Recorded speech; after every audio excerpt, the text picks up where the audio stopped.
Hello, dear friends. Welcome back to our YouTube channel, निष्कर्ष maths and science. बच्चा 6th class का 4th chapter आज हम यहाँ करेंगे, डेटा हैंडलिंग एंड प्रेजेंटेशन। तो आपने ये 5th में भी पढ़ा है, 3rd में भी पढ़ा है, 4th में भी, और पीछे की क्लासेस में 3rd से आप ये डेटा हैंडलिंग का चैप्टर पढ़ते आ रहे हैं। तो आपके लिए ये चैप्टर न्यू नहीं है, पहले भी आपने पढ़ा है। क्योंकि तो देख लेते हैं कि इसमें आगे क्या दिया है। तो डेटा हैंडलिंग हमारा दिया है। देखिए, डेटा सबसे पहले तो आपको पता होना चाहिए कि डेटा क्या होता है। तो आ जाइए देखते हैं कि डेटा क्या होता है। हमारी डेफिनेशन भी कभी कभी लिखने के लिए भी आती, कभी कभी पूछी भी जाती है लिखने के लिए। और कभी कभी ऐसा होता है कि डेफिनेशन को दे दिया, 1 मार्क्स में दे दिया या 2 मार्क्स में दे दिया, और पूछ लेते हैं कि कौन सी जो डेफिनेशन है वो इसमें से ठीक है, correct definition for the data. So the definition of data, let's start the video. Any collection of facts, numbers, measures, observations, or other descriptions of things that convey information about those things is called data. Any collection यानी कि किसी चीज़ का group अगर हम इकट्ठा करें किसी चीज़ को, किसी चीज़ के फैक्ट्स हैं, नंबर्स हैं, मेजरमेंट्स हैं, ऑब्जर्वेशंस हैं, या फिर किसी चीज़ का डिस्क्रिप्शन है, तो वो उसको एक साथ अगर हम इकट्ठा कर दें तो वो क्या हो जाता है, हमारा एक डेटा। जैसे बैंक में आप जाते हैं तो वो सारा उनका भी डेटा होता है अपना, स्कूल में अलग बच्चों का, सारे बच्चों का रिकॉर्ड होता है, वो सभी क्या हो गया, एक डेटा हो गया। और भी बहुत सारी चीज़ें हमारी इसी तरीके की होती हैं जो हमारी इकट्ठी हो जाती हैं एक साथ में। फाइल में ही आप क्या करते हो, जैसे इकट्ठी बहुत सारी चीज़ें इकट्ठी कर लेते हो तो वो क्या हो जाता है, एक डेटा हो गया हमारा। हमारे मान लीजिए सारे डॉक्यूमेंट्स हमने कलेक्ट करके रखे हैं एक ही जगह, तो वो सारा क्या हो गया, हमारा डेटा हो गया। Okay, then come on the next.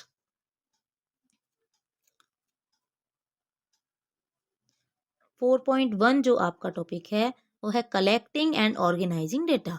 कैसे हम डाटा कलेक्ट करते हैं और उसको ऑर्गेनाइज किस तरीके से करते हैं। तो यहाँ पर एक छोटा सा आपको एक क्वेश्चन दिया है, उस क्वेश्चन सॉल्व करने से पहले हम यहाँ पर थोड़ा सा जान लेते हैं कि क्या कैसे करते हैं इसमें। Navya and Naresh are discussing their favourite games. Navya है और नरेश है, तो बच्चे हैं, वो क्या कर रहे हैं यहाँ पर, अपने फेवरेट गेम्स के बारे में डिस्कस कर रहे हैं। तो ये जो नव्या है कहती है cricket is my favourite game. ये कहती है cricket is my favourite game, मेरा फेवरेट गेम क्या है, क्रिकेट है। I think cricket is the most popular game in our class. तो वो कहती है कि मुझे लगता है कि क्रिकेट हमारी क्लास में सबसे ज़्यादा पॉपुलर गेम होगा, मीन्स सबसे ज़्यादा पसंद जो करा जा रहा है गेम, वो क्रिकेट किया जा रहा है। नेक्स्ट जो है नरेश, जो बॉय है वो नरेश है, और वो क्या कहता है, आई प्ले क्रिकेट समटाइम, मैं क्रिकेट कभी कभी खेलता हूँ, but hockey is the game I like the most. तो उसको ज़्यादा पसंद कौन सा गेम है, हॉकी।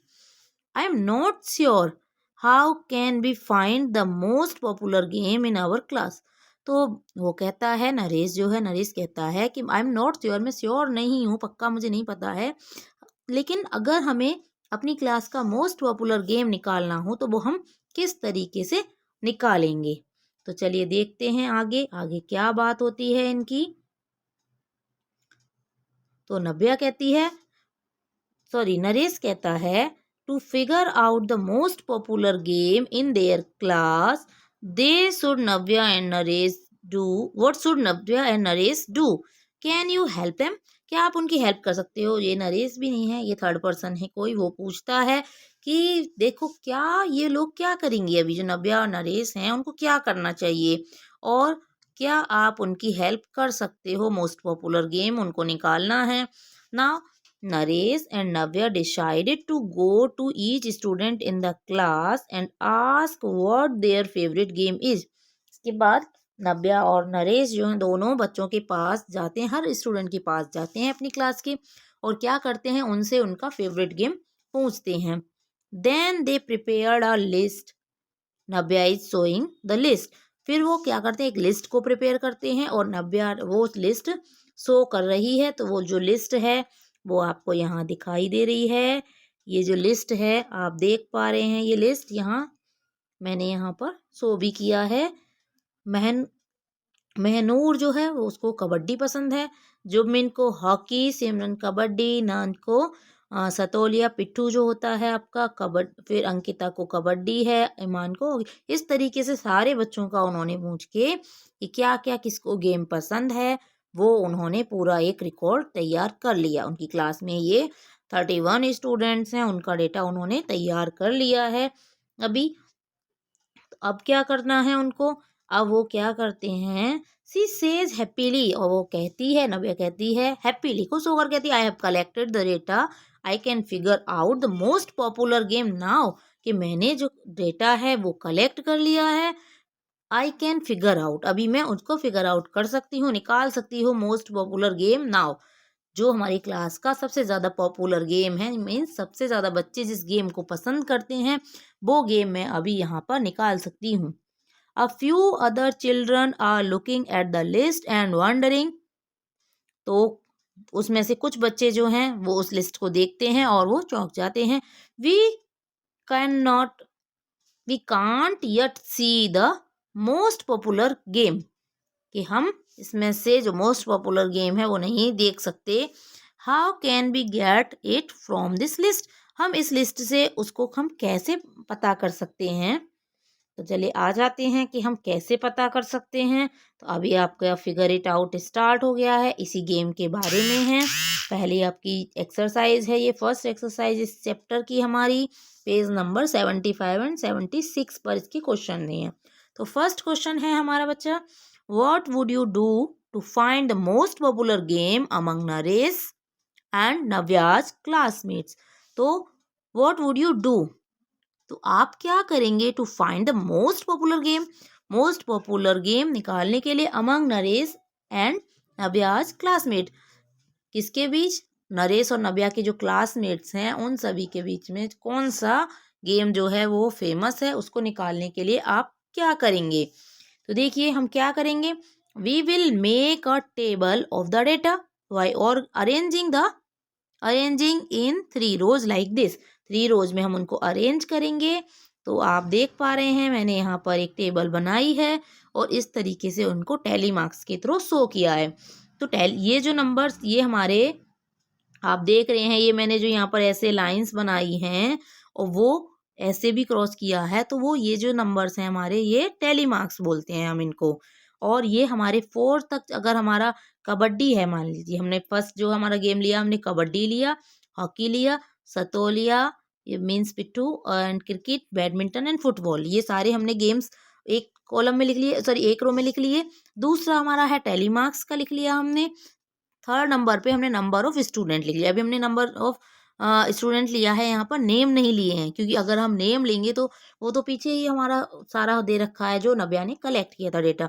अभी हम क्या कर रहे हैं, उनको टेबल में अरेंज कर रहे हैं। तो टैली मार्क्स के थ्रू हमने ये टेबल बनाई है। तो आप बता सकते हैं, अभी अगर आपका क्वेश्चन पूछा जाए कि व्हाट इज टैली मार्क्स, तो आपको बताना होगा कि टैली मार्क्स को हम किस तरीके से शो कर सकते हैं, और उसमें ऑप्शनल में दे सकता है ये क्वेश्चन कि आप वो बताना है कि कौन सा है इसमें से टैली मार्क्स का साइन। तो बच्चा जब हम काउंट करते हैं कबड्डी में, ये हमारा देखिए ऊपर जो क्वेश्चन में है आप देखेंगे, ये जो हमारी टेबल थी, टेबल में क्या हो रहा था, बहुत सारे बच्चों को कबड्डी जैसे पसंद आ रही थी। तो कबड्डी पसंद आ रही थी, जैसे मैनूर का आ रहा है फर्स्ट पे कबड्डी। तो जब कबड्डी जहाँ लिखा हुआ है, हम यहाँ से ऐसे देखते जाते हैं और इसको अंडरलाइन करते जाएंगे। जैसे मान लीजिए हमने कबड्डी ही देखा, तो पहले कबड्डी को यहाँ पे हमने अंडरलाइन कर लिया। फिर हमने आगे देखा तो आगे हॉकी है, हॉकी को हमने हॉकी वाले कॉलम में हमने इस तरीके से 1 टैली मार्क कर दिया, हॉकी में कर दिया हमने, कबड्डी में 1 टैली मार्क कर दिया। फिर उसके बाद हमारा कबड्डी में फिर आ गया, तो कबड्डी में हमने फिर से ऐसे कर दिया, सतोलिया में अलग आ गया, पिट्ठू में, कबड्डी में फिर से आ गया, तो थर्ड ऐसे कर दिया हमने, हॉकी, फिर हमारा ये हो गया, क्रिकेट का एक अलग लगा कॉलम है हमारा, हॉकी का फिर से हमारा आ गया, तो फोर्थ कर दिया हमने। अब हॉकी का जब नेक्स्ट टाइम आएगा फिफ्थ, तो हम इसको इस तरीके से क्रॉस करते हैं, चाहे आप ऐसे लेफ्ट से राइट कर लीजिए या फिर आप इस तरीके से राइट से लेफ्ट से राइट कर लो या राइट से लेफ्ट कर लो, कोई सी भी साइड से आप कर सकते हैं। इस तरीके से फिफ्थ पे क्रॉस होता है हमारा। ये आपको ध्यान रखना है कि टैली मार्क्स में हमारा कौन से नंबर पे हम क्रॉस करके पूरा एक उसका ग्रुप बनाते हैं। जैसे हम 10-10 के ग्रुप बनाते थे, हमने अभी थर्ड फोर्थ में भी हमने पढ़ा है ये तो सेकंड में भी हमने पढ़ा है, थर्ड में भी पढ़ा है कि जब 10 का हमारा टेंस वाला, जब हम वंस टेंस पढ़ते हैं, वंस टेंस 100, तो इस तरीके से 10 का एक ग्रुप होता था ना, 10 यहाँ पे इकट्ठा एक साथ कर लिया तो वो एक ग्रुप हो गया 10 का।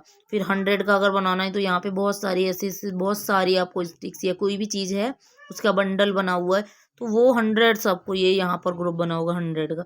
तो मीन्स उसी तरीके से हमारा यहाँ पर 5 का ग्रुप बनता है, इस तरीके से या फिर इस तरीके से बना सकते हैं आप। ओके, तो आपको काउंट करने में भी इजी होता है उस तरीके से। तो हमारा हमने इस तरीके से मैंने ये सारा डेटा कलेक्ट किया जो है इसका टेबल का, उसको मैंने इस टेबल में अरेंज कर दिया है। ओके, तो आई होप आपको समझ आ रहा होगा कि मैंने कैसे अरेंज किया। तो हमारा जैसे ही हमारा यहाँ पर 5th आता है, हमने इस तरीके से वो जो टैली मार्क्स थे उनको कंप्लीट कर दिया इस तरीके से। ओके, तो अभी इनको हमें फिर काउंट भी करके लिखना होता है। जैसे नंबर ऑफ स्टूडेंट्स जो है उसको हम फ्रीक्वेंसी भी कहते हैं बच्चा, कहीं कहीं आपको फ्रीक्वेंसी लिखा मिलेगा। नंबर हमारा यहाँ पर दिया था नंबर ऑफ स्टूडेंट, फ्रीक्वेंसी भी होता है इसी का मीन्स फ्रीक्वेंसी। ओके, ये जो है हमारी वो फ्रीक्वेंसी है, और ये हमारे गेम्स हो गया एंड ये हमारे टैली मार्क्स हो गए। ओके, 3 कॉलम होते हैं, सॉरी 3 रोज होती हैं, कॉलम तो आपके नीचे कितने भी जा सकते हैं, और जितना आपको गेम्स दिए हैं जितने भी उसके अकॉर्डिंग होता है ये।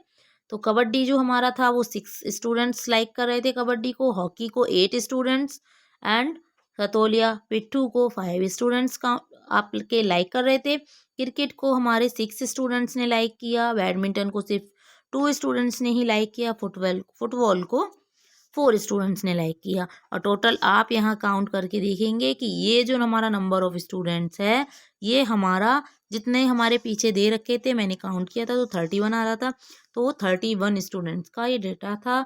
ये यहाँ पर टोटल हमारा 31 आना चाहिए। अगर आपका नहीं आ रहा है दैट मीन्स आपने कहीं मिस्टेक की है, तो आप पीछे से फिर से उसको चेक करेंगे कि हमने कहाँ मिस्टेक की है, और फिर आप उसको करेक्ट कर लेंगे।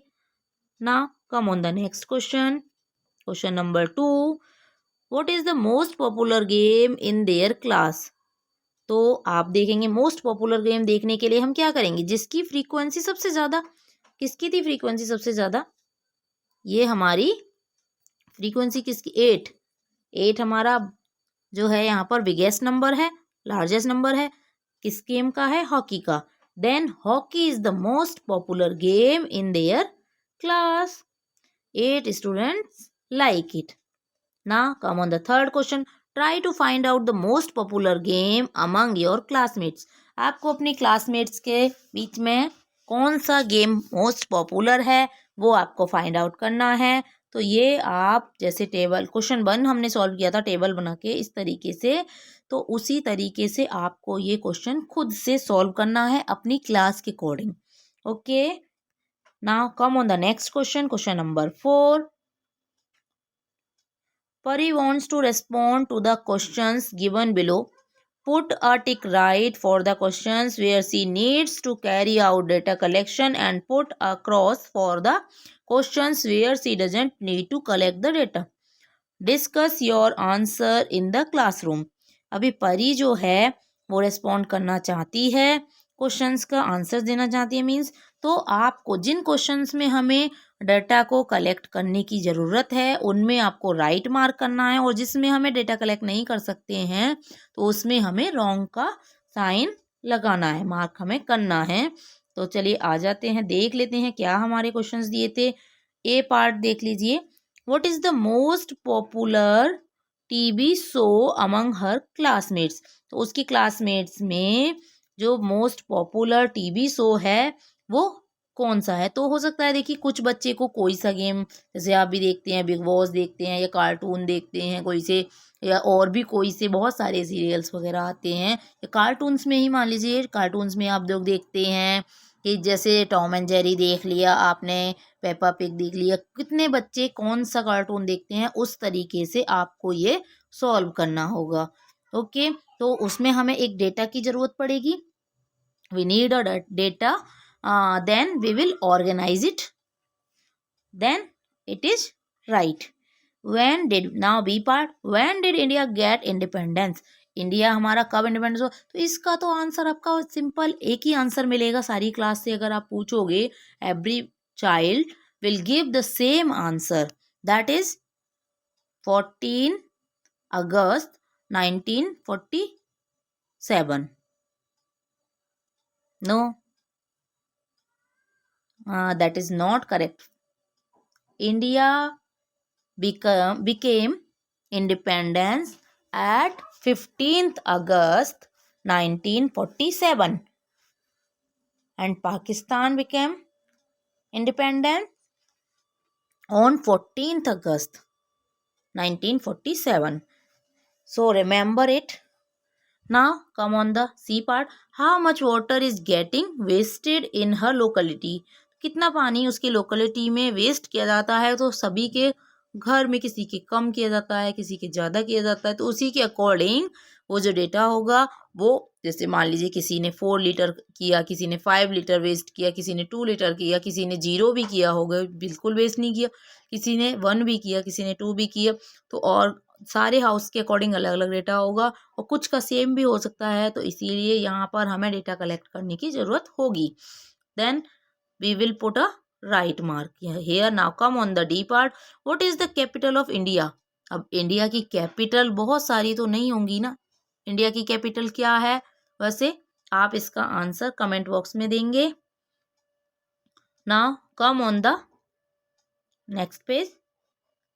Shri Nilesh is a teacher. Shri Nilesh जो हैं वो एक टीचर हैं. He decided to bring sweets to the class to celebrate the new year. New year को सेलिब्रेट करने के लिए वे डिसाइड करते हैं कि वो अपनी क्लास के लिए कुछ स्वीट्स लेकर आएंगे, मिठाइयाँ लेकर आएंगे. The sweet shop near by है जलेबी, गुलाब जामुन, गुजिया, बर्फी एंड रसगुल्ला. तो उन्होंने उनके जो पास में जो शॉप है उसके पास क्या क्या है? जलेबी है, गुलाब जामुन है, गुजिया, बर्फी एंड रसगुल्ला है. He wanted to know the choices of the children. वह अपने बच्चों के चॉइस जानना चाहते थे. He wrote the names of the sweets on the board. उन्होंने बोर्ड पर स्वीट्स के नेम लिख दिए. And asked each child to tell him their preference. और हर बच्चे से उनका प्रेफरेंस पूछा कि उनको क्या पसंद है, कौन सी स्वीट्स पसंद है. He put a tally mark for each student and when the count reached 5 he put a line through the previous 4 and marked it as. तो जो मैंने आपको समझाया था टेली मार्क्स जैसे लगाते हैं हम, वही उन्होंने किया कि हर बच्चे के लिए एक एक टेली मार्क्स उन्होंने दिया और उसके अकॉर्डिंग ही वो उन्होंने, जैसे ही 4 हमारे कंप्लीट हुए थे उनके ऐसे, और उन्होंने 5th पे क्या कर दिया, इसको क्रॉस कर दिया इस तरीके से. देन उन्होंने कंप्लीट किया. अभी जो जलेबी थी वो कितनी थी, गुजिया कितनी थी, ये सारी चीज़ें उन्होंने यहाँ पर मार्क की हैं. देख सकते हैं आप टेबल में स्वीट्स के नेम लिखे हैं उन्होंने. जैसे हमने लास्ट में टेबल हमने बनाई थी, गुलाब जामुन, गुजिया, बर्फ़ी एंड रसगुल्ला. तो 6 स्टूडेंट्स को ये पसंद है, 9 को ये पसंद है. अभी आपको इनको यहाँ पर काउंट करना है. 10, 10, 20, सॉरी 5, 5, 10, 10 एंड 3, 13. 13 है ये. Now it is 3 and 5 and 2, 7. ये 7 है आपके रसगुल्ला. ओके, तो ये हम फिल भी करना है ये हमें यहाँ पे. और इसके बाद हमारा फिगर इट आउट दिया है. Complete the table to help Shri Nilesh to purchase the correct number of sweets. तो उसको हमें बताना है. जो टीचर थे हमारे श्री नीलेश, वो उन्होंने काउंट किया. तो हम अभी आंसर देंगे. How many students choose jalebi. Jalebi कितने स्टूडेंट्स ने चूज़ किया? 6 ने. आप देख सकते हैं यहाँ पर टेबल में जलेबी, जलेबी वाले कितने स्टूडेंट्स थे हमारे यहाँ पर? 6 थे. ओके, 6 स्टूडेंट हमारे जलेबी वाले थे. और आ जाइए फिर सेकंड था हमारा barfi was chosen by 3 student. देखिए 3 ही स्टूडेंट थे बर्फी वाले. बर्फी के स्टूडेंट आप चूज करेंगे. बर्फी कितने ने थी? 3 ने. ओके, 3 स्टूडेंट हैं बर्फी वाले. Now how many students choose gujiya. Gujiya कितने स्टूडेंट्स ने चूज की थी? 13 ने. and rasgulla was chosen by 7 students. How many students choose gulab jamun? Gulab jamun कितने स्टूडेंट्स ने? 9 ने चूज किया था। तो ये हमने फिल कर लिया यहाँ पर। Next, Sri Nilesh requested one of the staff member to bring the sweets as given in the table. तो श्री नीलेश ने रिक्वेस्ट किया एक स्टाफ मेंबर से वहाँ से मिठाई लाने के लिए। किसके अकॉर्डिंग लाने के लिए? और वो भी जो टेबल में दिए हैं उसके according. The above table helped him to purchase the correct numbers of sweets. और इस टेबल से उन्हें क्या हुआ कि कितनी मिठाइयाँ लानी है और कौन सी मिठाई कितनी लानी है उसमें उनको हेल्प मिली। नाउ क्वेश्चन नंबर 2 पर आ जाते हैं। Is the above table sufficient to distribute each type of sweets to the correct student? तो क्या ये जो टेबल है वो सफिशिएंट रहेगी सारे बच्चों को मिठाइयाँ बांटने के लिए कि जिस बच्चे ने जो मिठाई बताई थी जिसको जो पसंद है उसे वही मिठाई मिले? Explain if it is not sufficient what is the alternative. तो अगर ये सफिशिएंट नहीं है तो इसका अल्टरनेटिव क्या होगा, मीन्स इसका आंसर हमारा क्या होगा? तो चलिए देख लेते हैं कि हमारा जो आंसर होगा वो क्या होगा। No, this table is not sufficient. Sufficient नहीं है ये table because it gives only number of students. केवल हमें ये क्या दे रही है? Number of students and not gives the name of the students. अगर यहाँ पर नेम दिए होते तभी तो हमें पता चलता ना कि कौन से स्टूडेंट को क्या देना है, बट यहाँ पर तो सिर्फ आपको नंबर ऑफ स्टूडेंट दिए हैं ना कि नेम। तो आपको वीडियो कैसी लगी कमेंट में ज़रूर बताइएगा। और अगर आपने चैनल को अभी तक सब्सक्राइब नहीं किया है तो चैनल को सब्सक्राइब कीजिए, अपने फ्रेंड्स के साथ शेयर कीजिए। Thanks for watching. Good bye बच्चों।